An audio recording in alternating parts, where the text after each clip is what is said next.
आज लॉ खुल गया है। 127 कॉन्स्टिट्यूशनल अमेंडमेंट बिल 2021 बिल लेकर सरकार आई है और उस पर सबकी सहमति बनी। हम चर्चा भी कर रहे हैं।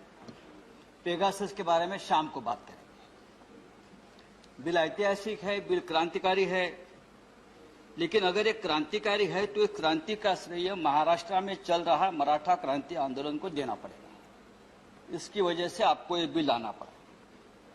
अपने हक के लिए लाखों मराठा युवक बच्चे सड़क पर उतरे और बहुत ही डिसिप्लिन तरीके से आंदोलन किया, लेकिन कहीं भी लॉ एंड ऑर्डर का समस्या खड़ी नहीं हुई। ना किसी के ऊपर पत्थर पड़ा, ना कहीं एक शीशा टूटा। और इसके लिए सरकार को आज हमको ये बिल लाना पड़ रहा है।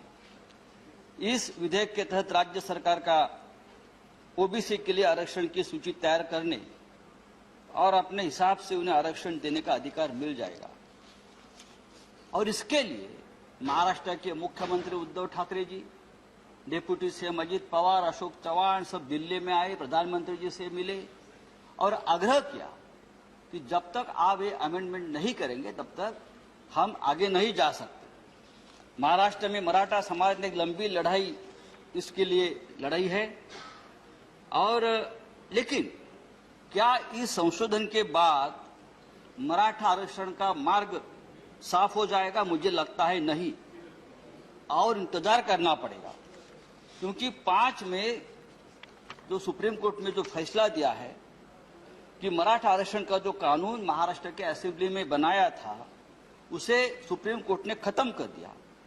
किसी समाज को सामाजिक शैक्षणिक रूप से पिछड़ा घोषित करने का अधिकार राज्यों को नहीं बल्कि केंद्र को है।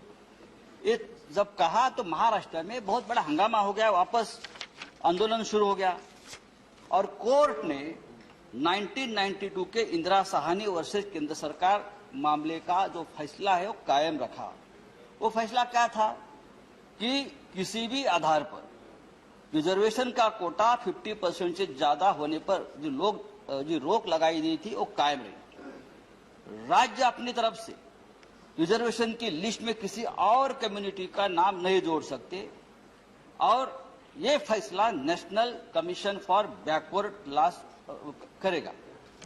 ये जो राष्ट्रीय पिछड़ा आयोग है जो 2018 में मोदी सरकार ने बनाया, 2018 में 102वां जो अमेंडमेंट किया, क्लॉज 342A पेश किया और इस अमेंडमेंट के तरह उनको जो अधिकार दिया है उस कमीशन को, तो उससे क्या हो गया कि पूरे राज्य के अधिकार जो है वो केंद्र को आ गए।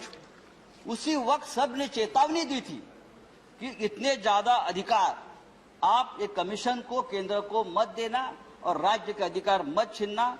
लेकिन सरकार ने उस वक्त जो गलती की थी और गलती के बावजूद सरकार अपनी ही पीठ थपथपा लेने लगी थी।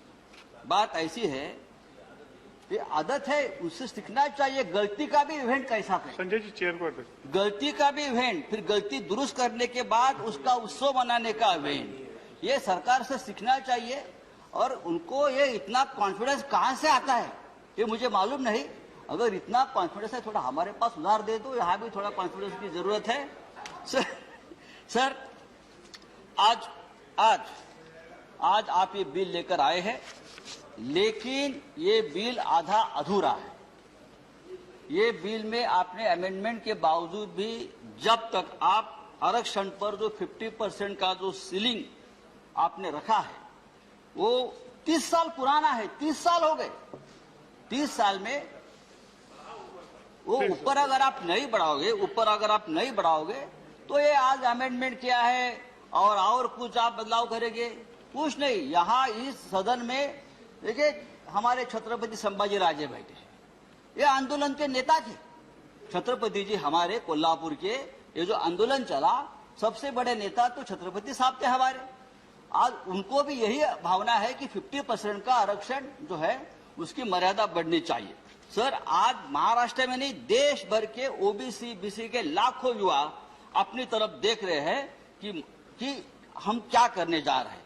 महाराष्ट्र छत्रपति शिवाजी महाराज की भूमि है। हमारे हाथों में हमेशा राष्ट्र की संरक्षण के लिए एक तो तलवार रही या बंदूक रही है, आपको मालूम है, और ये हमारा धंधा रहा है।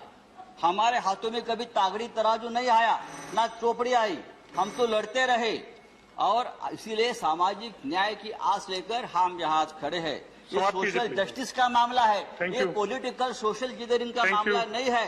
सर दो सेकंड, सर 2 सेकंड।